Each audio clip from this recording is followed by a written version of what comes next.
One of my favorite parts of the airport experience is the lounges. In the US, it usually means free coffee, drinks, and snacks. Sometimes even burgers are the type of food that might run you $20 at a lot of airport restaurants. Abroad, it's even better because you're not fighting as many people. In addition to everything we talked about, there's more food options, and it's an escape from the crowd. If you're at the airport early, it's a great way to send a ton of work emails, maybe edit a video, or even talk to your team. Today, we're looking at one of the best travel cards that are available for 2024 and how it gets you lounge access. On top of that, it even has a superpower to get up to 4 other people the same access for no additional cost. We'll look at the card using 2 different levels. First one is a bit of a quick start guide, while the second one is a deeper dive.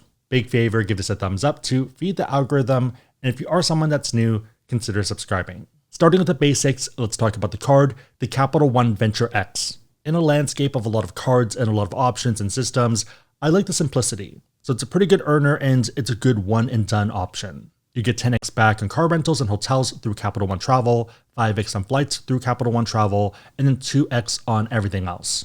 Later in the video, we'll talk about another card you can add for other categories like dining and groceries. This is a $3.95 annual fee card, which does scare a lot of people. At the same time, you do have a ton of perks that help you offset this. One of the big ones is a $300 annual travel credit, which works for bookings through Capital One Travel.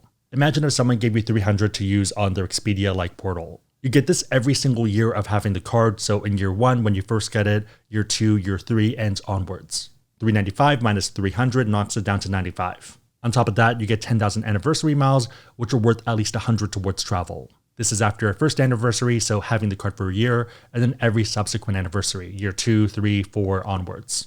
You can kind of think of it like a thank you for keeping the card. If you are into aspirational travel like first and business class, then you can argue that the value here is a bit higher, maybe towards 2 to even 3 cents per point. In that case, 10,000 miles is maybe 200 or 300 in value. And we'll run through a points booking in the second half.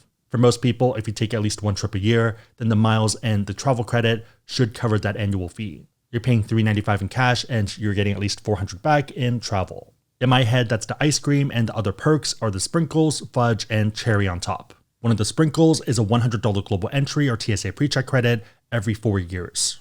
The fudge is probably Capital One lounges where you get access to these for yourself and 2 guests. So you and your player 2 and 3, that might be your 2 parents, 2 friends, or any other combination. The footprint is a bit small right now, but it is growing. I've been to DFW and IAD. DFW is pretty solid, and Denver is on my list. If you're not based in these airports, there are other options.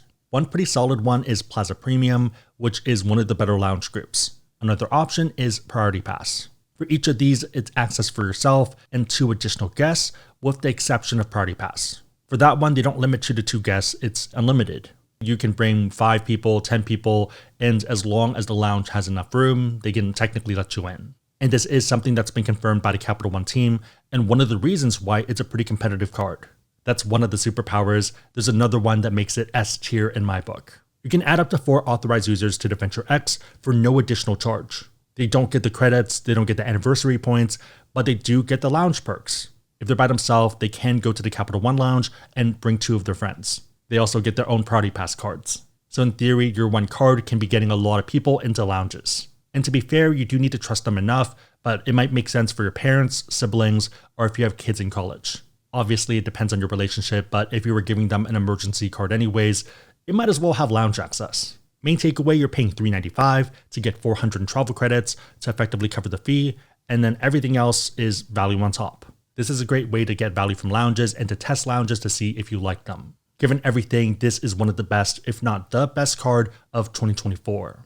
On that note, if you do want to learn about this card or pretty much any other card out there and you want to support the channel, we do have links on the website, AskSebby.com, and also down below in the description box. Make sure the links are competitive, but otherwise, it is a huge way to support the channel, so thank you guys in advance. Also, if you are on the fence, I would strongly recommend running your numbers through a calculator. We do have one on the website, and it should pop up if you Google Venture X Worth It Ask Sebby. The idea is that you can punch in your numbers and how you value these credits and these benefits, and also how much you spend on the card. The idea being that you can get a final result number to see how your numbers look. Hopefully it's useful since the goal of the channel is to help people make better financial decisions. Doing a deeper dive, let's take a look at Downgrade Paths, Transfer Partners, and Buddy cards. As you can tell, this is a pretty good foundational card and you have a ton of optionality. This pretty much means that this is a card you can keep long term and not feel bad about at all, but if you do change your mind, there are emergency exits with downgrade paths. As of filming, people have been able to downgrade to the no annual fee Venture 1. So let's say after year 1 or year 2 or something, if it stops making sense, if they change the card up and you don't feel it's as competitive, then you have this option. I feel like most people won't need to do this though, especially in the short term, because this is a keeper card. What this means is that the tangible credits of keeping the card outweigh the annual fee. That's one of the reasons why I like the card, because it doesn't really hurt you and it doesn't hurt your credit in the long term if you do decide to change your mind. There are some other issuers out there where you do have to cancel your card because there are no annual fee downgrade paths. You might be able to downgrade, but for those issuers, you might still be paying $150. All right, let's talk about transfer partners. If you see your friends on Instagram suddenly flying first in business or going to the Maldives or Bora Bora, they either won the lottery or they discovered the power of credit card points. The idea is that you can get a lot more value by taking these bank points, Capital One, Chase, whoever, and then transferring it over to airline and hotel partners. With the bank programs, the points are fixed, so 10,000 points is going to be $100 in value, 100,000 points is $1,000. Over on the hotel and airline side, it really depends on their program. Mind you that some of them are terrible and some transfers make 0 sense, but a lot of them are pretty lucrative. Capital One has a pretty long list, and of these options, I'd say Aeroplan, Flying Blue, Qantas, Singapore, and even Virgin Red are well worth considering. You might be able to make arguments for some of the other ones like Emirates if you really want to fly their first class, but it's a lot of points. For the good ones we mentioned though, a lot of people don't realize or they kind of have a big misconception of how many points you really need. Let's say we're flying from JFK to Tokyo, we're looking for 2 available seats in business class, and we are a bit flexible, so plus or minus 14 days. Doing a search for business, you do see a ton of options in the 60K to 100K points range. For Capital One, Aeroplan, and Flying Blue are both partners. Economy might run you 45K, but business is only about twice as much at about 88,000.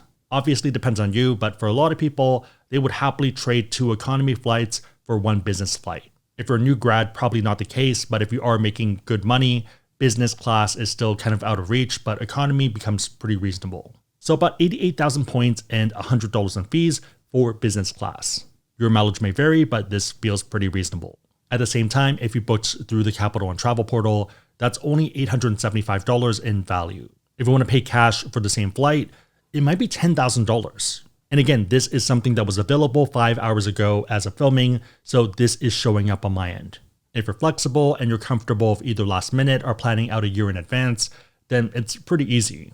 And obviously, business class can range by quite a bit. 10K is on the extreme end, but still, I would say 3K to 5K is pretty normal. It's definitely not for everyone, but if you do want to fly business or first without hemorrhaging your savings, then this is the best way. If you're someone that's doing fat fire, then points go a long way. Also, if you are struggling with bookings, I would strongly recommend either Seats Aero or Expert Flyer. I'll link Seats Aero down below, and I think it's one of the more easy and user-friendly options. I like Expert Flyer, but it does lean more towards experts. The last topic is going to be finding a sidekick for the Venture X. A lot of people spend money eating out and getting groceries, so how do you maximize that? This is where the buddy cards come in, and 2 of the best options are the Saver and the Saver One. The Saver earns 4% back on dining, entertainment, popular streaming, 3% back at grocery stores, and 1% back everywhere else. There is a $95 annual fee, so you do need to spend enough money for it to make sense. Unlike the Venture X, there's not really any obvious credits to help you offset this. If you don't want to pay an annual fee or have to spend a ton of money to get value, then the Saver One might be the better pick. This gets you 3% for dining, entertainment, popular streaming, and grocery stores, and 1% everywhere else. Pretty similar, but you're swapping out some 4% for 3% and no annual fee. One thing that you might not know is that the cash back that you earn from both of these cards can be turned into miles. So in this case, 4% is 4x miles, 3% is 3x miles. This means that you can transfer the points out to partners and get more value. If you're not doing that though, then it doesn't really matter. For a lot of people though, the Saver One is good enough and it's the perfect pairing for the Venture X. Again, if you want to learn about any of these cards, we do have links on the website, asksebi.com, and also down below in the description box. If you made it to this point, leave a tomato emoji in the comments down below, which is apparently Kirby's favorite food. I didn't know that either. A few questions for you, but what are your thoughts on the Venture X? If you did use the calculator, what do your numbers look like? And how do you plan to use the miles? Maybe business sounds terrible and you're optimizing for the number of trips. Would love to hear different opinions. Let me know and everyone else know in the comments down below. Big favor, give this a thumbs up, share this with a friend who might be on the fence, but otherwise hope you liked it. See you next time. Put a Kirby sound of him sucking something up.